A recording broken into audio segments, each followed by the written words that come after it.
Varicose veins కి సరైన చికిత్స కోసం సంప్రదించండి ఎవిస్ హాస్పిటల్. నమస్కారం. విష్ణు పురాణం 26వ భాగంలోకి వచ్చాం. ఉషాపరిణయ గాథని ముందు భాగంలో తెలుసుకున్నామండి. అయితే ఇప్పుడు పౌండ్రక వాసుదేవుడి కథ చెప్పుకుందాం. కాశీపురాధీశుడి పేరు పౌండ్రక వాసుదేవుడు. ఈ వాసుదేవుడు పేరు ఎప్పుడైతే తనకి పెట్టబడిందో తను కృష్ణుడితో సమానమని అతను భావించేవాడు. తనకి సాటి ఏ రాజు లేడనే లాంటి ఒక గర్వం ఉండేదట అతనికి. తన పేరుకు తగినట్టు వాసుదేవ నామధేయానికి పైగా ఏమిటంటే పరవాసుదేవ తత్వం ఒకటి ఉంది, భగవతత్వం. విష్ణుమూర్తిని వాసుదేవుడు అంటే కృష్ణుడనే చెప్పుకోవడానికి వీల్లేదు. దాని పేరే అది. అంటే ప్రపంచంలో ఉన్న ప్రతి ప్రాణిని రక్షించగలిగినవాడు వాసుదేవుడు అంటే. ఆ వాసుదేవుడి నామధేయం ఉండటం వల్ల ఎట్లా పరవాసుదేవ తత్వంలో శంఖచక్ర గదాధరుడుగా ఆయన గదాధారిగా ఉంటాడో అలాగా తను కూడా శంఖచక్రాలు కల్పించుకుని పరిపాలన చేస్తూ ఉండేవాడట. అతని లక్షణాలు చూసి చుట్టుపక్కల రాజులంతా హేళనగా మాట్లాడుకునేవాళ్ళు. కానీ వీడికి ఏమనిపించింది, వీడేం కృష్ణుడురా అలా మాట్లాడేవాళ్ళు. ఇప్పుడేమిటి కృష్ణుడు ఎక్కువ నేను తక్కువ? కృష్ణుడు కూడా నాలాగానే మానవ గర్భంలో జన్మించాడు కదా.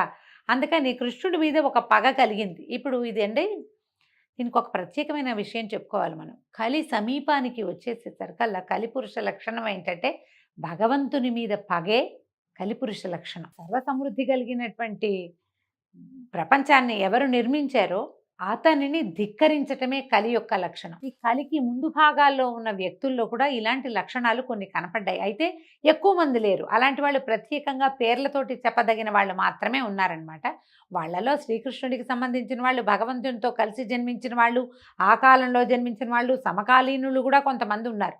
కృష్ణుడిని ధిక్కరించిన వాళ్ళు, ప్రశ్నించిన వాళ్ళు ఉన్నారు కదా. మన మహాభారతంలో, భాగవతంలో ఆ కథలు చెప్పుకుంటాం. ఇప్పుడు ఇంతకుముందు కూడా మనం చూసాం కొన్ని కథలు. ఈ పౌండ్రక వాసుదేవుడికి కృష్ణుడి మీదే పగ. అయితే అన్ని విధాలా తమకి వసుడై ఉండాలని చెప్పవలసిన మాటలు చెప్పి ఒక దూతని కృష్ణుడి దగ్గరికి పంపించాడు. ఏంటి, నువ్వు నీ గొప్ప ఏం లేదు, నువ్వు ఇంకా శంఖాన్ని చక్రాన్ని పిలిస్తే వస్తాయి, చక్రాన్ని పిలవాలి నువ్వు, నా దగ్గర అవి రెడీగా ఉన్నాయి అని ఇలాంటి కొన్ని మాటలు చెప్పి నువ్వు నాకు వసుడుగా ఉండు అని ఉత్తరం రాయించి పంపించాడు. ఆ దూత వచ్చి, ఇది చూడండి, నందనందన శంఖచక్రాలు, గదా, ఖడ్గాలు, కౌస్తుభము, పీతాంబరము కలిగి ఉన్న వాసుదేవుడిని నేను అవన్నీ కలిగే ఉంటాను. నేను నా పేరుతో నువ్వు ఉండడానికి వీల్లేదు కాబట్టి వాటిని విడిచి నన్ను అనుకరించే బుద్ధి కలిగి ప్రవర్తిస్తూ ఉండు. కాదంటావా, ఈశ్వరాదులు తోడుగా వచ్చిన దారుణ రణంలో నిన్ను తెగనేసి ఆ చిహ్నాలన్నీ ఎగిరిపోయేటట్టు చేస్తాను అని మా రాజు కాశీపతి పౌండ్రక వాసుదేవుడు అనే పేరు వాడు నీకు చెప్పవలసిందనగా వచ్చి చెప్పాను, ఏమంటావు అని ఒక దూతతోటి ఈ వాక్యాలు చెప్పించాడు. పౌండ్రక వాసుదేవుడు అనే నేను, నాకు ఇవన్నీ ఉన్నాయి, ఇవన్నీ నావి, నువ్వు నన్ను అనుసరిస్తున్నావు, నువ్వు నన్ను అనుకరించద్దు, నన్ను మోకరి చేయొద్దు అన్నట్టుగా చెప్పాడు. చెప్పేసరికల్లా కృష్ణుడు ఏమన్నాడంటే, అలాగే ఏదో దారుణ రణం చేస్తామంటున్నారు కదా, అదేమిటో చేసి చూసి ప్రాణాలు విడవలసి వచ్చాయననుకో, ఒకవేళ నేను దొరికిపోయాను అనుకో, నేను ఓడిపోయాను అనుకో, అప్పుడే ఈ చిహ్నాలు విడిచేస్తా, అప్పుడే నేను ఈ పసుపచ్చటి బట్ట కట్టుకోవటం మానేస్తాను, ఈ మకర కుండలాదులు అవి ధరించడం మానేస్తా, ఈ శంఖం చక్రం కూడా అప్పుడే విడిచిపెడతాను, కౌస్తుభమణిని కూడా నేను ధరించను, అప్పుడే మానేస్తా. యుద్ధం అన్నారు కదా, ఏదో దారుణ రణం, దానికి రండి, ఆ సంగతి చూస్తానన్నాడు. అనేసరికల్లా వెతకపోయిన తీగ కాళ్ళకి తగిలినట్టుగా మీ రాజు సమాచారం నేనే చూడాలనుకుంటాను, ఏదో కారణం ఉండాలి, పోట్లాడికి ఒట్టి పుణ్యానికి ఎట్లా యుద్ధం చేస్తాము, కారణం ఉండాలి. తను ఎటాగో ముందుకొచ్చాడు, ఉత్తరం కూడా పంపించి దూతను పంపాడు కాబట్టి తప్పకుండా ఎదిరించాల్సిందే, పోయి చెప్పు, ఎల్లుండి వచ్చి ఏం చెయ్యాలో నేను ఈ సంగతి అది చేస్తానన్నాడు. కృష్ణుడి మాటలు విని ఆ దూత వెళ్ళి తన రాజుకి కృష్ణుడు ఏం చెప్పాడో, శ్రీకృష్ణుడు ఇట్లా ఇట్లా చెప్పాడని చెప్పాక కృష్ణుడు, బలభద్రుడు, సాత్యకి ప్రముఖ యాదవ వీరులను ద్వారకకు కాపర్లుగా ఉంచి చక్రాధ్యాయుధపాణి అయి గరుడ వాహనుడై కాశీనగరానికి వెళ్ళాడట. లోకభీకరమైన పాంచజన్యాన్ని పూరించాడు. ఆ శబ్దం వింటే సగం మంది ప్రాణాలు వదిలిపెడతారట. ఆ ధ్వని విని పౌండ్రుడు తన సైనిక భటులను కృష్ణునిపైకి పంపగా కృష్ణుని మీద వివిధాయుధాలు ప్రయోగం చేశారట. కృష్ణుడు రోషభీషణాకారుడై తన ఆయుధాలను సముచితాస్త్ర ప్రయోగంతో ఎగరగొట్టే ఆయుధాలన్నింటినీ పౌండ్రుని సైనికుల్ని తెగొట్టేశాడు, తెగ నరికేశాడట. తన సేన సర్వనాశనమైందని తెలిసి పౌండ్రక వాసుదేవుడు కోపించి రథారూఢుడై రణరంగానికి వచ్చాడు. అచ్చంగా వేషమంతా వాసుదేవుని వేషమే. వానిని చూసి చిరునవ్వు మోముతో కృష్ణుడు ఇట్లా అన్నాడట, దూత చేత నాకు వార్త పంపావు కదా, ఆ పని ఏదో నెరవేర్చడానికే వచ్చాను, నీళ్ళు అని చక్ర ఆయుధాన్ని ప్రయోగించాడట. అంతే, ఎండుపుల్ల అగ్గిమంటకి ఆహుతైనట్టుగా పౌండ్రక వాసుదేవుడు కృష్ణుడి చక్రానికి బలైపోయాడు. పైనున్న దేవతలు పరమానందంతో కృష్ణుని స్తుతి చేశారు. తర్వాత కృష్ణుడు ద్వారకకు రాగా పౌండ్రకుని కుమారుడు కృష్ణునిపై పగబట్టి అది తీర్చుకోవాలని శివుని గురించి 12 ఏళ్ళు తపస్సు చేశాడట ఘోరంగా. శివుని వల్ల ఒక శక్తిని వరంగా పొంది దాన్ని ద్వారకకి వచ్చి ప్రయోగించాడు. కృష్ణుడు అది తెలిసి చక్రాన్ని విడువగా అది పౌండ్రకుని కొడుకుని వాడు ప్రయోగించిన శక్తిని ముక్కలు చెక్కలు చేసేసిందట. ఇలాగా కృష్ణుడు చేసినటువంటి పనులు అతిమానుషములు.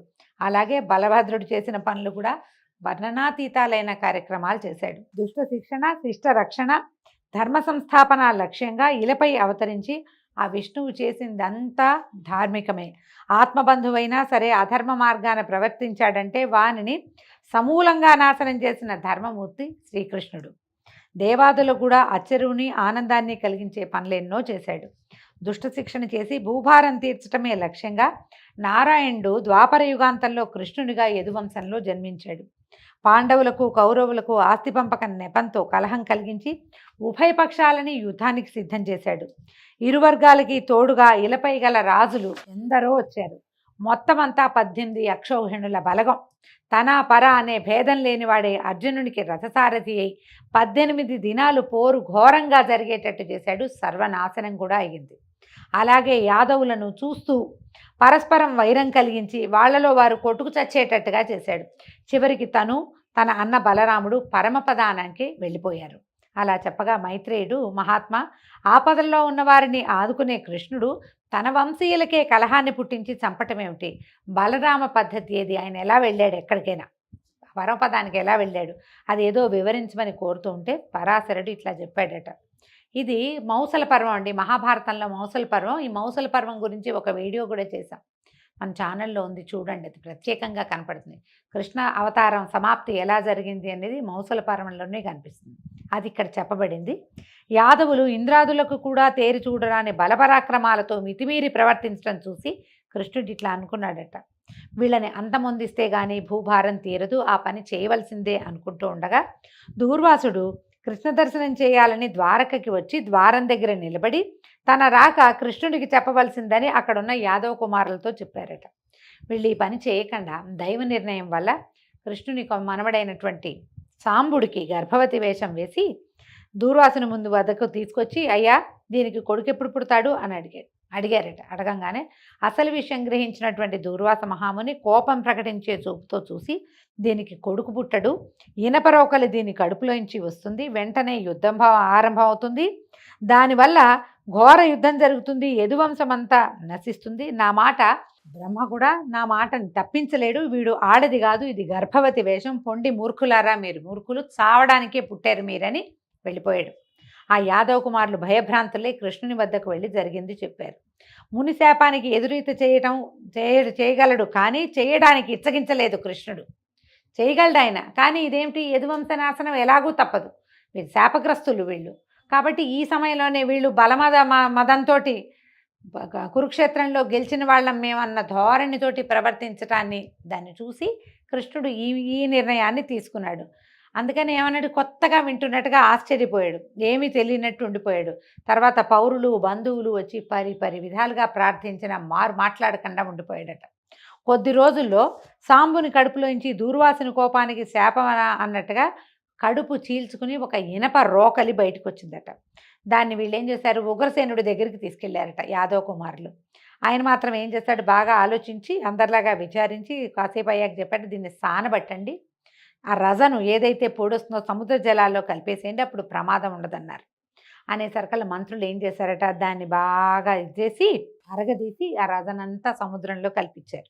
కలిపితే అది ఒక తీరంలోకి కొట్టుకెళ్ళింది. అక్కడ తుంగ ఈ రజనంతా తుంగగా దట్టంగా మొలిచి ఉండేదట.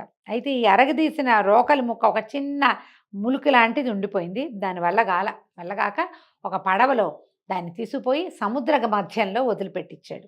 దాన్ని ఒక చేప మింగేసిందట ఆ ములుకుని.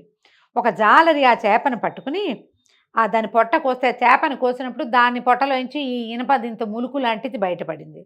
పడేసరికల్లా వాడు తన స్నేహితుడైన ఒక వేటగాడికి అది ఇచ్చాడట. ఇది చాలా పదునుగా ఉంది చూడమంటే వాడేం చేశాట, తన బాణం కొసకి దాన్ని ఇట్లా ముళ్ళులాగా మాడాలకి కొస కావాలి కదా, ఎడ్జ్కి దీన్ని ఇట్లా పెట్టుకొని ఉంచుకున్నాడు. ఇక ద్వారకలో ఎన్నో దుర్నిమిత్తాలు కనపడ్డాయట. కుక్కలు నక్కలు ఇళ్లల్లోకి వచ్చేయటం, ఇళ్ల మీదకి ఎక్కి అరవటం, కాకులు గుడ్లగూబలు కలిసి ఇళ్లల్లో కూయటం, గబ్బిలాలు ఇళ్లల్లోకి ప్రవేశించటం, పట్టపగలు మింట చుక్కలు కనపడడం, అకాల మేఘాలు, మేఘాల్లోంచి వర్షం, ఈ రక్తపు వర్షం కురవడం, పురవరి వీధిలో కూర మృగాలు బయటకు వచ్చేయటం. మనం ఇప్పుడు చిరుత సంచారం అని వింటుంటాం కదా. చిరుత సంచారం ఏంటంటే దుర్నిమిత్తం అట, మంచి సంజ్ఞ కాదు. అవి ఎక్కడ ఉండాలి, అడవుల్లో ఉండాలి. ఊళ్ళల్లోకి వచ్చేయటం మంచిది కాదట. భయంకరంగా కూతలు గ్రహాలని వక్రగతిన సంచరించడం, పట్టపగలే కనిపిస్తూ ఉండటం, ఆవిరితోటి అగ్గి మంటలు వచ్చేస్తూ ఉండటం, ఇవన్నీ యదువంశం వినాశం కాబోతోంది అనే దానికి సూచనగా కనపడేవి. అయితే ఒకనాడు ఉద్ధవుడు వచ్చి కృష్ణుడి దగ్గరకు వచ్చాడట. కృష్ణ, నీకు తెలియంది కాదు, ద్వారకలో దుర్నిమిత్తాలు కనపడుతున్నాయి, మరి నీ పుత్రమిత్రాదుల సంరక్షణ ఏమిటి, ఏం చేయబోదాము, ఇప్పుడు ఏం చేద్దాము అని అడిగితే ఈయన చెప్పాడట కృష్ణ పరమాత్మ వాక్యాలు చూడండి. ఉద్ధవ, ద్వాపరయుగం అయిపోవచ్చింది, భూభారం తీర్చడానికే నా రాక. యుద్ధాలలో దుష్టుల్ని చంపించాను, మిగిలింది ఏంటంటే ఒకంత యాదవ వంశం, దీన్నే అంతమొందించాలి. చేజేతులా నేనది చేయటం లోకధర్మానికి విరుద్ధమని తంత్రం వేశాను, అదే మునిశాపం. నేనది మళ్ళించగలను, కానీ వీళ్ళంతా గతి తప్పి ఉన్నారు, వీళ్ళంతా సద్గతి పొందాలి వీళ్ళు. అందుకని ఇక నీ మాట ఏంటంటే, నువ్వు నన్ను మనసులో ధ్యానిస్తూ ఉండు, నీకు ముక్తిని కలిగిస్తాను. నేను కూడా ఈ నరరూపాన్ని, మానవ రూపాన్ని విడిచి దివ్యపదానికి వెళ్ళిపోతాను. తర్వాత ఈ ద్వారక సముద్ర జలాల్లో కలిసిపోతుంది. ఈ వాక్యాలు పరమ రహస్యాలు మనసులో పెట్టుకో, వెళ్ళు, నువ్వు మాత్రం నా నామధ్యానం చేసుకుంటూ ఉండని ఉద్ధవుడిని పంపేశాడు. ఉద్ధవుడు ఏం చేశాడట, గంధమాదన పర్వతానికి వెళ్ళి బదరికాశ్రమంలో నరనారాయణులు ఏ స్థానంలో తపస్సు చేశారో అక్కడే తపస్సు చేసుకోవటం మొదలుపెట్టాడట.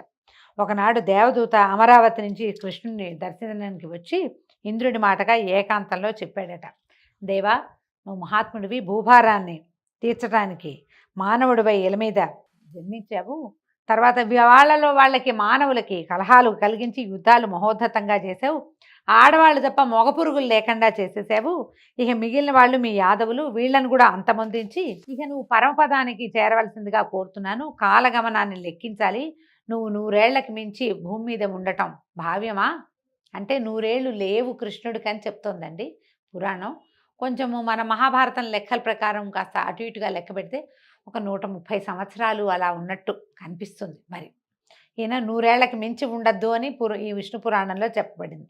ఇట్లా ఈ మాటలు వినిపించిన ఆ దూతను చూసి ఇంకా 7 రోజుల్లో యాదవ వంశనాశనం అవుతుంది, అది కాగానే పరమపదానికి చేరిపోతానని ఇంద్రుడికి చెప్పు అని దూతని పంపేసి వాడిపోయి ఇంద్రుడికి తెలియజేశాడట. తర్వాత యాదవులు విష్ణుమాయా ప్రేరితులై ప్రభాస తీర్థంలో స్నానం చేసి మహోత్సవం పేరుతోటి మద్యం తాగి మత్తెక్కి మాటకి మాట మీరి బాహాబాహి కచాకచి ముష్టాముష్టి పోరాడటమే కాకుండా అస్త్రశస్త్ర ప్రయోగం చేసి దానితో చాలక కత్తులతో పోరాడుకుని అది సరిపోక సముద్రం ఒడ్డున ఉన్న తుంగ తీసి దాంతో బాదుకోవటమే కృష్ణ మాయ వల్లే ఇది జరిగిందట. ఒక్కొక్క తుంగ కర్ర దెబ్బ ఎంత దెబ్బ తగులుతండి, ఇంతంత బాణాలకి ఎదుర్కొని యుద్ధం చేయగలిగిన వాళ్ళకి మహాబలవంతులు యాదవులు, వాళ్ళకి ఏం అవ్వకూడదు. కానీ ఆ తుంగ ఎలా ఉందంటే వజ్రాఘాతంలాగా తగిలిందట ఒక్కొక్క దాని దెబ్బ. అందరూ ఒకళ్ళ తర్వాత ఒకళ్ళు మరణించారు. శంఖచక్ర గదా చార్గాలు కృష్ణునికి ప్రదక్షిణంగా తిరిగి వైకుంఠానికి వెళ్ళిపోయాయి.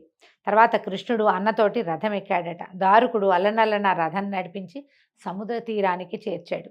బలరాముడు ఒకించుకు అలసినట్లు అనిపించి ఓ చెట్టు కిందకి కూర్చున్నాడట. చెట్టు కింద కూర్చుని అలా అలసటగా ఉందని కళ్ళు మూసుకున్నాడు. అంతే, అంతలో ఆయన ముఖం నుంచి శేషుడు నిజస్వరూపంతో అవతరించి సముద్ర జలాల్లోకి ప్రవేశించాడు.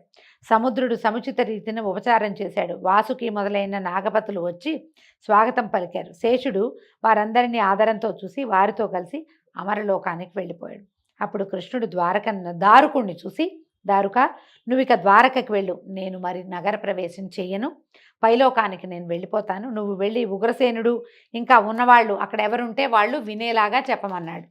ఉగ్రసేనుడు వృద్ధుడే, వసుదేవుడు వృద్ధుడే అండి, వాళ్ళంతా పెద్దవాళ్ళు అయిపోయారు, యువకులంతా చనిపోయారు. ఇప్పుడు ఉగ్రసేనుడు, స్త్రీలు, ఇంకా బాలురు కొంతమంది మిగిలేరు, చిన్నపిల్లలు, వాళ్ళందరూ వినేలాగా యాదవులు కొట్టుకు చావటం, బలభద్రుడి నిష్క్రమణ, నా పరమపద ప్రాప్తి వివరించు, నువ్వు ద్వారకకి వెళ్ళి గనక ఈ విషయం అంతా చెప్తే అర్జునుడు వచ్చి మా స్త్రీలను తీసుకెళ్తాడు.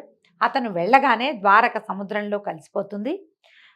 వజ్రధరునితో కలిసి యాదవులకు పరలోక క్రియలు నిర్వర్తించి అప్పుడు పరలోకానికి వెళ్తాడు. ఇక నీవు నాపై ఎంతో భక్తి కలిగిన వాడివి కాబట్టి నీకు పరమపదాన్ని ప్రసాదిస్తున్నాను అని చెప్పి దారుకుడు, ఈ దారుక పేరు మన మాయాబజార్ లాంటి సినిమాల్లో కనపడుతుందండి. ఆయన యొక్క రథసారథి. చివరి వార్త కృష్ణుడు లేడన్న వార్తని కూడా అర్జునుడికి తెలియచేసింది ఈ దారుకుడే. చివరి వార్త కూడా అతనే చెప్పాడు. ఈయన పునః పదే పదే ప్రణామాలు చేసి దండాలు పెట్టి ద్వారకకి వెళ్ళిపోయాడు. ఈయన ఏం చేశాడట, దారుకుడిని పంపించి కృష్ణుడు ఒక చెట్టు కింద యోగాసన పద్ధతిలో కూర్చున్నాడు. అలా కూర్చున్నాడు. ఒక కాలు మడిచి పొడుగ్గా పడుకున్నాడు. ఓ కాలు మడిచి రెండో మోకాలు మీద వేసుకున్నాడట. ఇలా కొన్ని గాథల్లో చెప్పడుతండి. కాలు మీద కాలు వేసుకుని ఇట్లా పడుకున్నాడు అని, పాదాలు పొడుగ్గా చాపి ఓ పాదాన్ని రెండో పాదం నిలబడి ఉంటే కనుక వ్యత్యస్త పాదారవిందుడుగా చెప్తారు కృష్ణ పరమాత్మని. ఆయన నిలబడి ఫ్లూటు అవి వాయించాలంటే రెండు కాళ్ళ మీద ఇట్లా నుంచోకుండా పాదం ఇలా వేసి నుంచుంటాడు. వ్యత్యస్త పాదారవింద అన్న పాటలు కూడా ఉండేవి. అట్లా నిలబడి ఉన్నవాడు అలాగే పడుకున్నాడు. పాదం మీద పాదం వేసుకున్నాడట. వేసుకుంటే ఇంతలో జడుడనే మ్లేచ్చుడు అక్కడికి వేటకు వచ్చి కృష్ణుని పద్ధతిని చూసి ఆ పాదం ఉన్న దాన్ని ఆ దూరం నుంచి చూసేసరికల్లా ఎర్రటి పాదము అవి దూరానికి అతనికి ఒక లేడి పొలకువలాగా అనిపించింది అనమాట. ఈ పాదాల్లో ఉన్న రేఖలు అవి దూరానికి అది చెట్ల మధ్య నుంచి ఒక లేడి తాలూకు కన్నుగా అలా కనపడేసరికి మృగమని భావించి భ్రాంతిపడి మీదగా బాణాన్ని ప్రయోగించాడు. ఈయన పడుకుని ఉన్నాడు కదా, నిద్రలో మనకు కూడా కొంత వయసు వచ్చాక వేళ్ళు అవి కదులుతాయండి. ఈయనకి బొటన వేలు కాస్త కదులుతోందట. అది మృగం తాలూకు చెవి. ఆ పాదాల్లో కనపడుతున్నటువంటి రేఖలేమో మృగం తాలూకు కన్ను. మృగం అంటే జంతువు అని కాదండి, లేడిని మృగం అంట. అందుకని మృగనయని అంటారు. అంటే పెద్ద పెద్ద లేడి కళ్ళ వంటి కళ్ళు కలిగిన స్త్రీ అని. ఈ లేడే దాని పేరే మృగం. కింద రేఖలేమో నేత్రంలాగాను, ఆ బొటన వేలు కదులుతున్నదేమో దాని చెవి యొక్క కదలికగాను భ్రమపడి బాణాన్ని వేసేసాడు. వేసేసరికల్లా ఇంకేముంది, శంఖచక్ర శార్గ గదాధారుడు, గదా శ్రీవత్సలాంఛనుడు, పీతాంబరుడు శ్రీకృష్ణుడు ఆయన కనపడ్డాడు. కనపడేసరికల్లా భయంతో దుఃఖంతో భగవంతుడిని కొట్టానన్న ఆర్తితో వాడు కదిలిపోయి దుఃఖించాడు.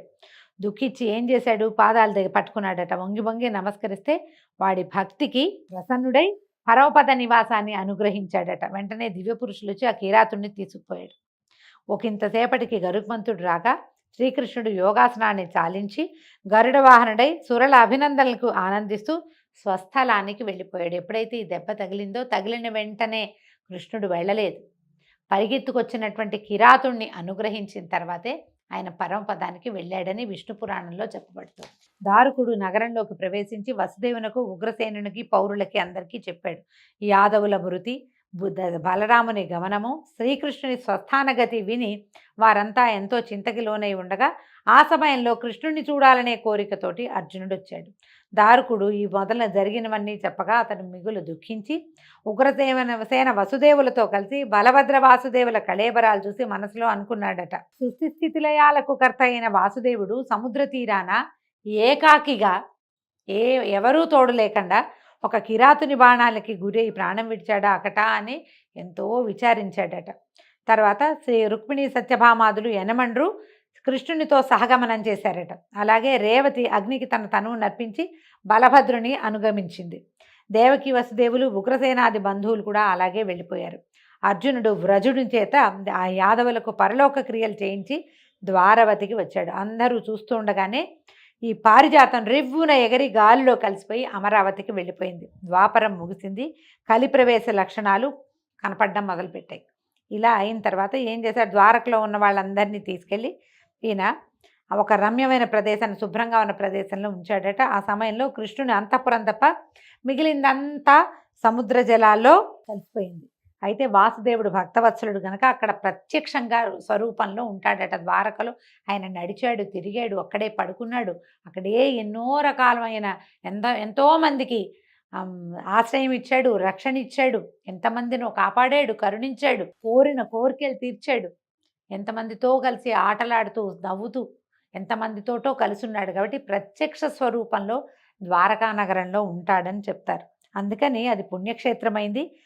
విష్ణువు యొక్క విహార స్థలం కనుక పాపనాశనము, సకల సుఖ సంస్థానము అయింది. సకల ధనధాన్య సమృద్ధితో కళకళలాడుతూ ఉంటుంది ఆ క్షేత్రం. దాన్ని దర్శించడానికి వెళ్ళిన మానవునకు మాధవుడు మోక్షప్రదాతగా ఉంటాడు.